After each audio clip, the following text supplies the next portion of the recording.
Om Sai Ram, Chapter 2. Object of writing the work: Incapacity and boldness in the undertaking. Hot discussion. Conferring significant and prophetic title of Hemad Pant. Necessity of a Guru. In the last chapter, the author mentioned in the original Marathi book that he would state the reason that led him to undertake the work and about the persons qualified to read the same and such other points. Now, in this chapter, he narrates the same. The object of writing this work. In the first chapter, I described Sai Baba's miracle of checking and destroying the cholera epidemic by grinding wheat and throwing the flour on the outskirts of the village. I heard other miracles of Sai Baba to my great delight, and this delight burst forth into this poetic work.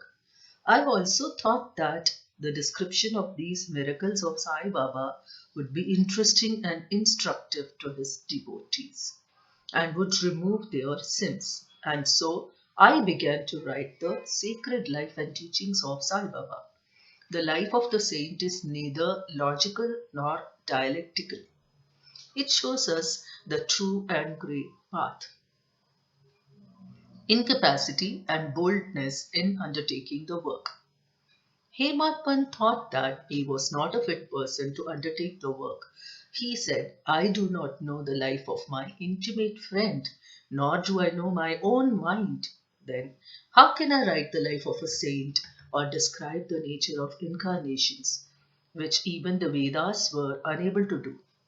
One must be a saint himself before he could know other saints. Otherwise, how can I describe their glory? To write the life of a saint is most difficult. One may as well be able to measure the depth of the seven seas, or enclose the sky with cloth trappings. I knew this was the most venturous undertaking which might expose me to ridicule. I therefore invoked Sai Baba's grace. The premier poet, saint of Maharashtra, Sri Dhyaneshwar Maharaj, has stated that the Lord loves those who write the lives of saints, and the saints also have their own peculiar method of assigning the service which the devotees long for. The saint inspires the work, the devotee becomes only an indirect cause or an instrument in achieving the end. For instance, in 1700 Shaka year, the poet Mahipati aspired to write the lives of saints. Saints inspired him and got the work done. So also in 1800 Shaka year, Dasganu's service was accepted. The former wrote four works: Bhakta Vijay, Sant Vijay, Bhakta Leelamrit, and Sant Leelamrit, while the latter wrote two: Bhakta Leelamrit and Sant Kathamrit, in which the lives of modern saints were described. In chapter 31, 32, and 33 of Bhakta Leelamrit, and in chapter 57 of Sant Kathamrit, the life and teaching of Sai Baba, the life and teachings of Sai Baba are very well depicted. These have been separately published in Sai Leela magazine, numbers 11 and 12, volume 17. The readers are advised to read these chapters. So also, Sai Baba's wonderful Leelas are described by Mrs. Savitri Bai Raghunath Tendulkar of Bandra in a small book named Sri Sainath Bhajan Mala. Das Ganu Maharaj also has composed various sweet poems on Sai Baba. A devotee named Amidas Bhavani Mehta has also published some stories of Sai Baba in Gujarati. Some numbers of Sainath Prabha, a magazine published by Dakshina Bhiksha Sanstha of Shirdi, are also published. Then the question of objection comes in, that while so many works regarding Sai Baba are extant, why should this Satcharita be written, and where is its necessity?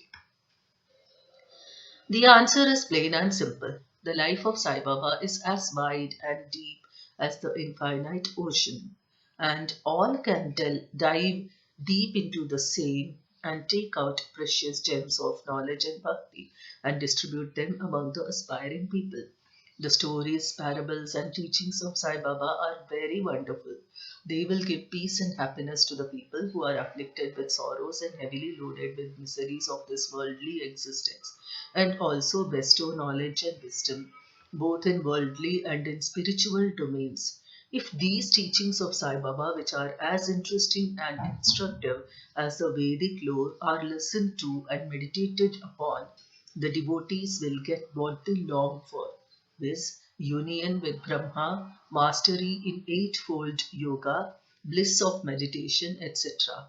So I thought that I should call these stories together. That would be my best upasana. This collection would be most delightful to those simple souls whose eyes were not blessed with Sai Baba's darshan. So I set about collecting Sai Baba's teachings and expressions, the outcome of his boundless self realization. It was Sai Baba who inspired me in this matter. In fact, I surrendered my ego at his feet and thought that my path was clear and that he would make me quite happy here and in the next world.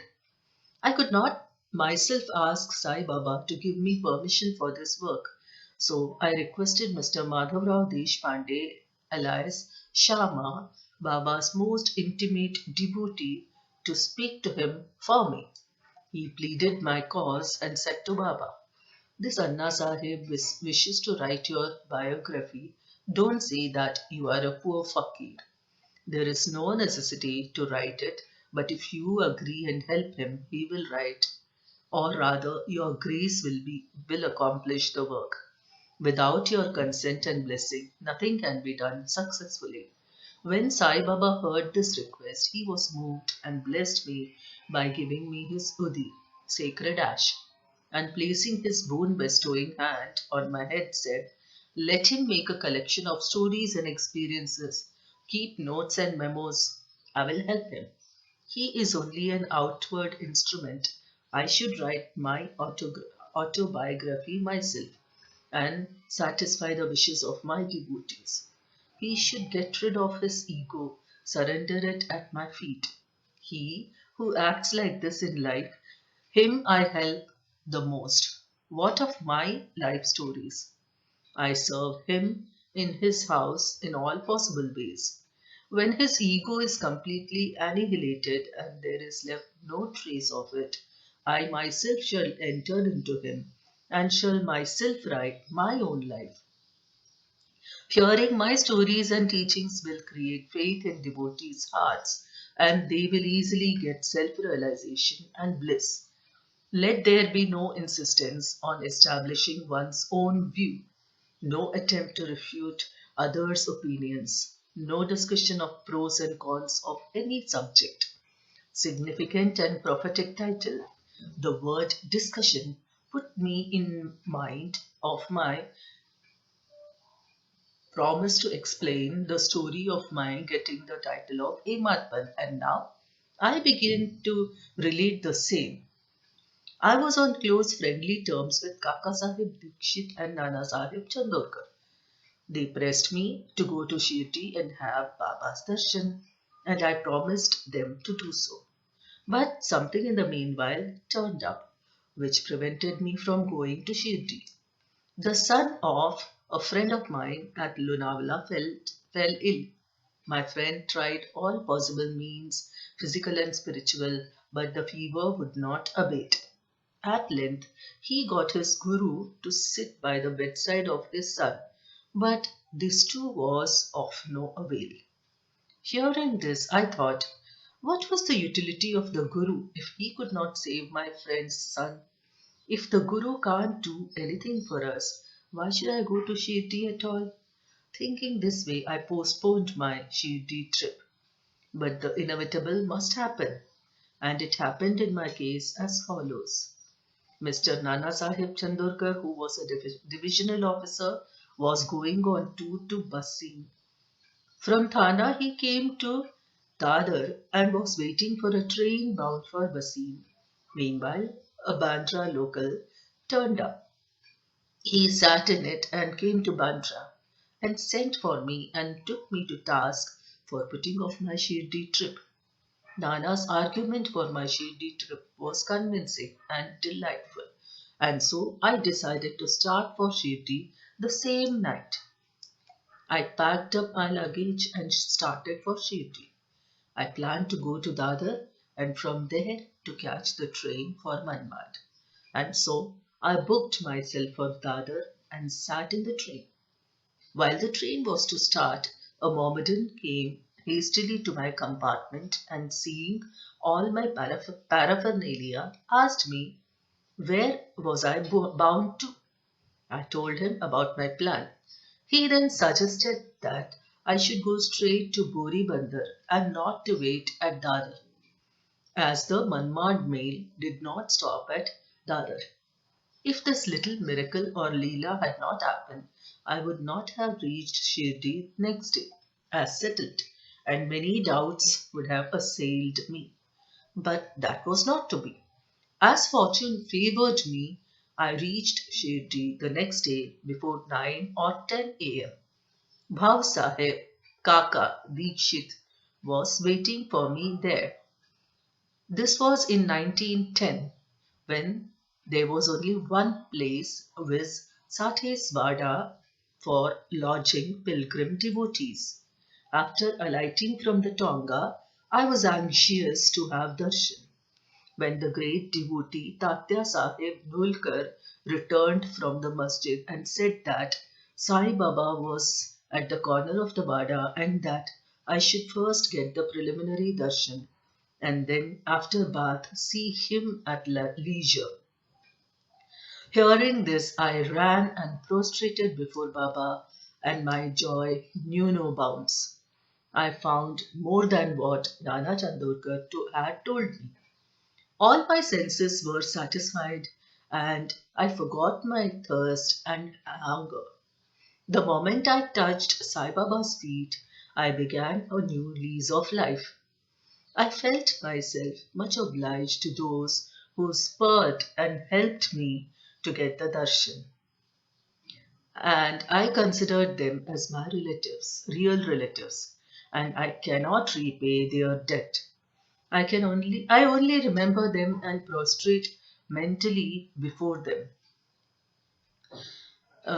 The peculiarity of Sai Baba's darshan, as I found it, is that by his darshan our thoughts are changed, the force of our previous actions is abated, and gradually non attachment or dispassion towards worldly objects grows up.